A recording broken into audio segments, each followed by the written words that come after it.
मैं एक नूं पूछया तुहाडे वल भी आए सन, कहंदा आए ने। मैं कहा तुहां भी वेख्या है?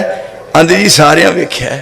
मैं फिर तुहाडी किस्मत जाग पई, तू वेख्या? आंदा हाँ। मैं कहा तेरी बीवी ने वेख्या? ऐसा वेख्या। तो मैं कहा फिर तुसीं सियाबी हो ना?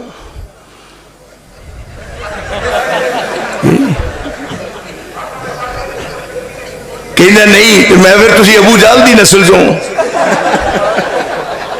कुरान ने कुलिया, हाजी तनवीर, कुरान ने कुलिया काम किया। कुलिया फरमाया इज़ा कुंत फीहिम, इज़ा कुंत फीहिम फ़अक़मत लहुमुस्सलात।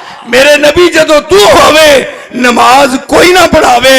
और कल 12 रबीउल अव्वल नू अज ना 12 रबीउल अव्वल नू केड़ी मसीते नमाज पढ़ाई है? क्या जी मैं तो तरले लै छड़े ने, मैनू भी लै चलो नाल। रसूलुल्लाह कोलों पुछिए।